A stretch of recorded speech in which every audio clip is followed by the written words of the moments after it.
O pecado contra o Espírito Santo aparece exclusivamente na fala de Jesus. Que conversa, que fala, que contexto foi esse? Foi quando Jesus curou um homem que lhe foi trazido, que era possesso de um espírito maligno, e ao mesmo tempo ele apresentava um sintoma. Ele não falava, ele era mudo, ele tinha limitação visual, algumas coisas aconteceram que impediram a manifestação sensorial desse indivíduo e provavelmente tivesse a ver com o estado de possessão espiritual e psicológica que ele vivesse, com aquele tormento sobre ele. Trouxeram o homem a Jesus e Jesus expulsou o demônio e o homem ficou curado, restabelecido de todos os seus sentidos. As multidões se maravilharam, que coisa linda. Mas os religiosos, pecado contra o Espírito Santo é uma coisa que quem vive nesse grupo de risco são os religiosos. Não é a moçada do bar, do beco, da boca, não, são os religiosos. Por quê? Vieram os religiosos e disseram, ele aí, não fiquem maravilhados com ele não expulsa demônios pelo poder de Deus, esse homem não é de Deus, não tem nada a ver com Deus, não anda com a gente, não serve no templo, não está envolvido com a religião, vocês não veem que ele não é de Deus? Que ele tenta destruir tudo que o nosso sistema põe, esse indivíduo faz milagres, nós não podemos negar, mas ele os realiza pelo poder do maioral dos demônios, por Belzebu. Ora, os caras que falaram isso para Jesus sabiam, obviamente, que Jesus não tinha nada a ver com nenhum Belzebu. Sabiam que Jesus andava com sinceridade, integridade e verdade, e que o que dele procedia era de Deus. Por que eles disseram isso? Porque a religião não quer saber da verdade, a religião quer saber de poder. Poder. Não importa se quem chegou é absolutamente de Deus, falando coisa com coisa, demonstrando e vazando bem, graça, amor, misericórdia, acolhimento para os outros. Se isto relativizar o poder da religião, não importa a qualidade do indivíduo que esteja fazendo coisas boas. Imediatamente a religião tratará isso como um concorrente. Você lembra da ressurreição de Lázaro, lá no Evangelho de João, no capítulo 11? Quando Jesus traz o cara que está podre há 4 dias, cheirando mal, da tumba, e o traz revivido, ressuscitado à existência, para comer e beber com todos e continuar sua vida. Isso gerou uma perplexidade no Sinédrio, no Knesset da época, lá em Jerusalém. Eles se reuniram e disseram o seguinte: ele fez um sinal, esse Jesus, que a gente não pode negar. O cara estava podre e ele o tirou dos mortos. Se nós não fizermos nada com ele, o povo, o mundo inteiro vai segui-lo. E os romanos vão dizer, bom, o eixo do poder mudou. Das autoridades do templo, dos religiosos que controlam o país junto com os nossos prepostos, mudou o eixo para um indivíduo, para o povo. E eles vão chamar Jesus para darem a Jesus a representação oficial deles aqui, porque a afluência do povo todo é para ele. E ele faz coisas inegavelmente extraordinárias. Então o que a gente vai fazer?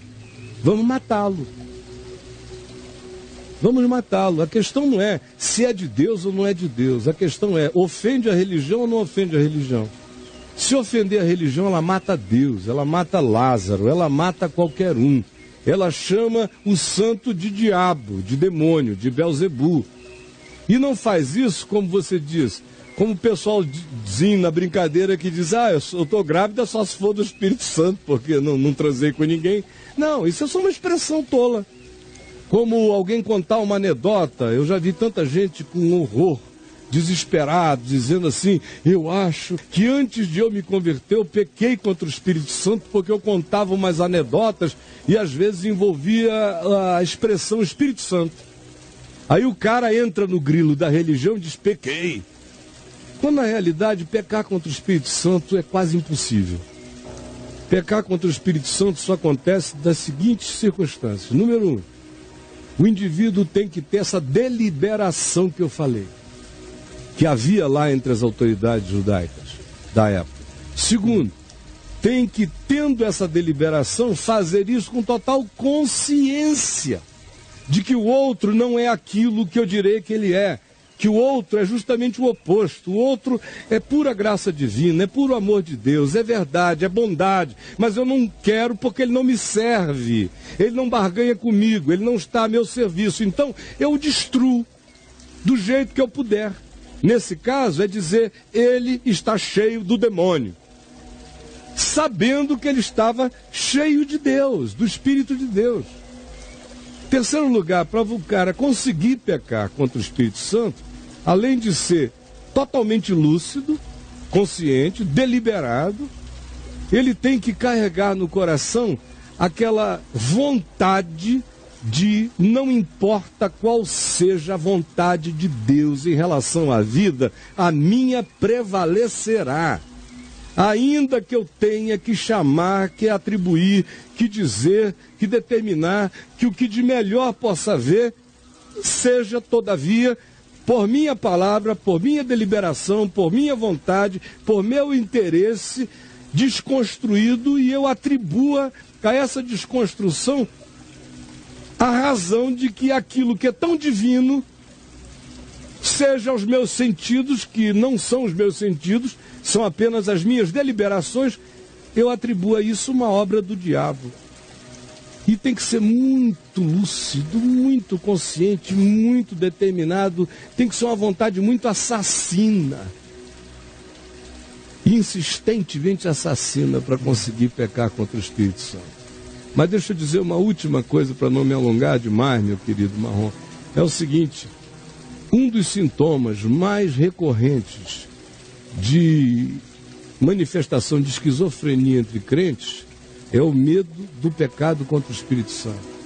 Se o cara já tem uma tendência à esquizofrenia, ou se já vive um quadro esquizofrênico e entra para a religião, ou se inicia o processo de esquizofrenização num ambiente carregado de religiosidade fanática e peremptória, quase 90% das vezes, 80% das vezes, a esquizofrenia dele vai ficar fixada no tema, seja a esquizofrenia, seja a psicose, seja o que for. A disfunção mental se focará no tema pecado contra o Espírito Santo.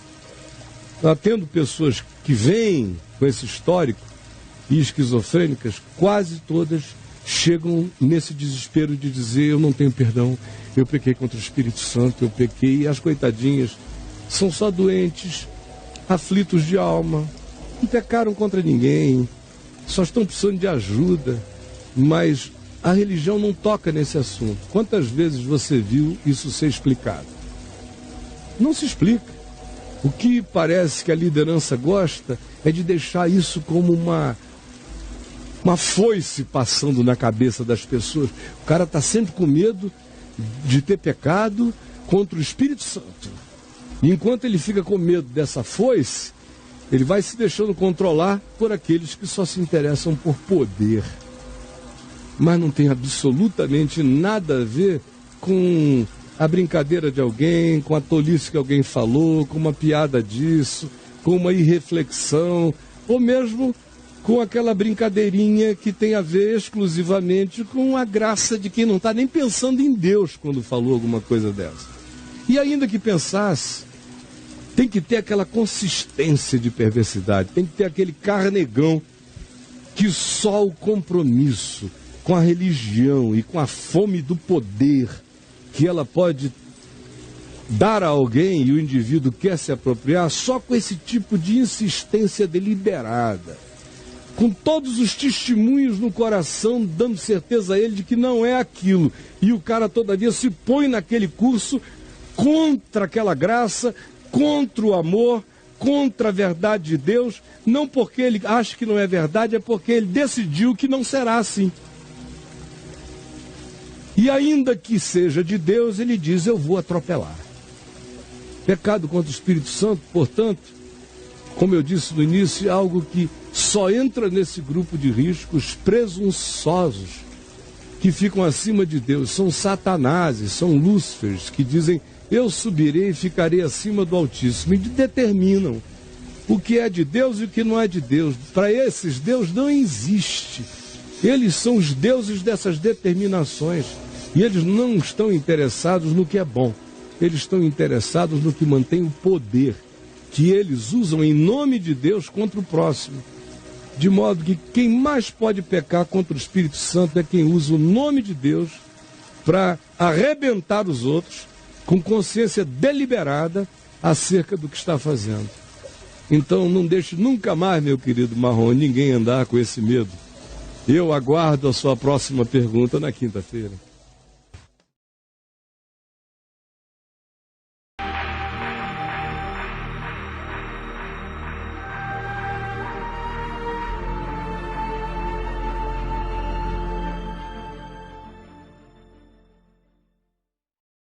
Dos religiosos que controlam o país junto com os nossos prepostos, mudou o eixo para um indivíduo, para o povo. E eles vão chamar Jesus para darem a Jesus a representação oficial deles aqui, porque a afluência do povo todo é para ele. E ele faz coisas inegavelmente extraordinárias. Então o que a gente vai fazer? Vamos matá-lo.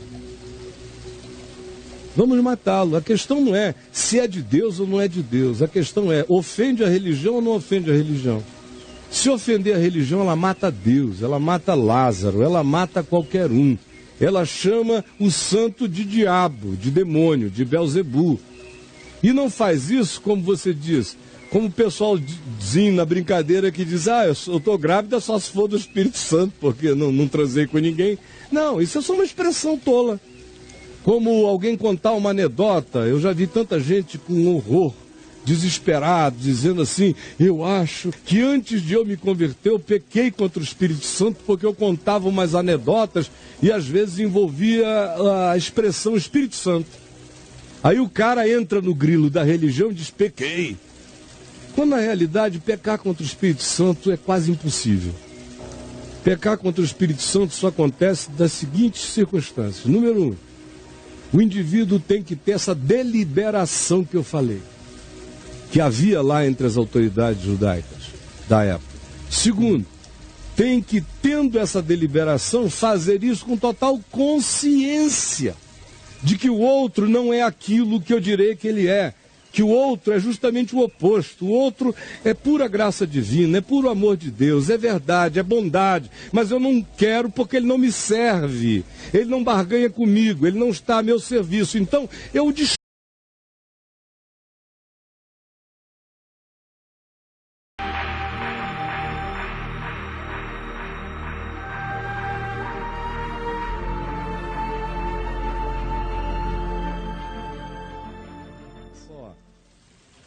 O pecado contra o Espírito Santo aparece exclusivamente na fala de Jesus. Que conversa, que fala, que contexto foi esse? Foi quando Jesus curou um homem que lhe foi trazido, que era possesso de um espírito maligno, e ao mesmo tempo ele apresentava um sintoma. Ele não falava, ele era mudo, ele tinha limitação visual, algumas coisas aconteceram que impediram a manifestação sensorial desse indivíduo e provavelmente tivesse a ver com o estado de possessão espiritual e psicológica que ele vivesse, com aquele tormento sobre ele. Trouxeram o homem a Jesus e Jesus expulsou o demônio e o homem ficou curado, restabelecido de todos os seus sentidos. As multidões se maravilharam, que coisa linda. Mas os religiosos, pecado contra o Espírito Santo é uma coisa que quem vive nesse grupo de risco são os religiosos. Não é a moçada do bar, do beco, da boca, não, são os religiosos. Por quê? Vieram os religiosos e disseram: ele aí, não fiquem maravilhados com ele não expulsa demônios pelo poder de Deus, esse homem não é de Deus. Não tem nada a ver com Deus, não anda com a gente, não serve no templo, não está envolvido com a religião. Vocês não veem que ele não é de Deus? Que ele tenta de quase 90% das vezes, 80% das vezes, a esquizofrenia dele vai ficar fixada no tema, seja a esquizofrenia, seja a psicose, seja o que for. A disfunção mental se focará no tema pecado contra o Espírito Santo. Tendo pessoas que vêm com esse histórico e esquizofrênicas, quase todas chegam nesse desespero de dizer: eu não tenho perdão, eu pequei contra o Espírito Santo, eu pequei. E as coitadinhas são só doentes, aflitos de alma, não pecaram contra ninguém, só estão precisando de ajuda, mas a religião não toca nesse assunto. Quantas vezes você viu isso ser explicado? Não se explica. O que parece que a liderança gosta é de deixar isso como uma foice passando na cabeça das pessoas. O cara está sempre com medo de ter pecado contra o Espírito Santo. E enquanto ele fica com medo dessa foice, ele vai se deixando controlar por aqueles que só se interessam por poder. Mas não tem absolutamente nada a ver com a brincadeira de alguém, com a tolice que alguém falou, com uma piada disso, com uma irreflexão, ou mesmo com aquela brincadeirinha que tem a ver exclusivamente com a graça de quem não está nem pensando em Deus quando falou alguma coisa dessa.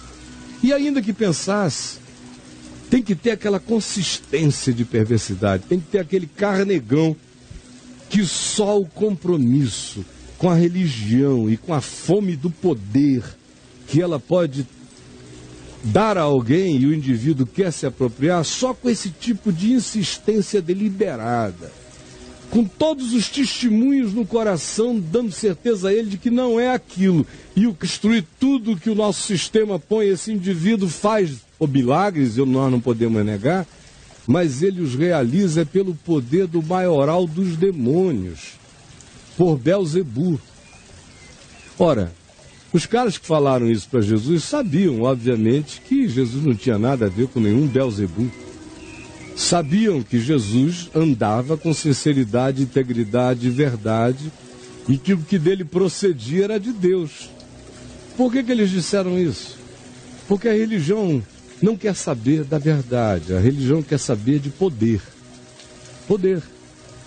Não importa se quem chegou é absolutamente de Deus, falando coisa com coisa, demonstrando e vazando bem, graça, amor, misericórdia, acolhimento para os outros. Se isto relativizar o poder da religião, não importa a qualidade do indivíduo que esteja fazendo coisas boas. Imediatamente a religião tratará isso como um concorrente. Você lembra da ressurreição de Lázaro, lá no Evangelho de João, no capítulo 11? Quando Jesus traz o cara que está podre há 4 dias, cheirando mal, da tumba, e o traz revivido, ressuscitado à existência, para comer e beber com todos e continuar a sua vida. Isso gerou uma perplexidade no Sinédrio, no Knesset da época, lá em Jerusalém. Eles se reuniram e disseram o seguinte: ele fez um sinal, esse Jesus, que a gente não pode negar. O cara estava podre e ele o tirou dos mortos. Se nós não fizermos nada com ele, o povo, o mundo inteiro vai segui-lo.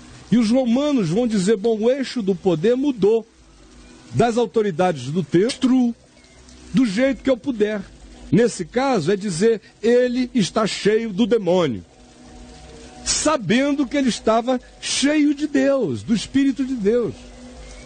Terceiro lugar, para o cara conseguir pecar contra o Espírito Santo, além de ser totalmente lúcido, consciente, deliberado, ele tem que carregar no coração aquela vontade de, não importa qual seja a vontade de Deus em relação à vida, a minha prevalecerá.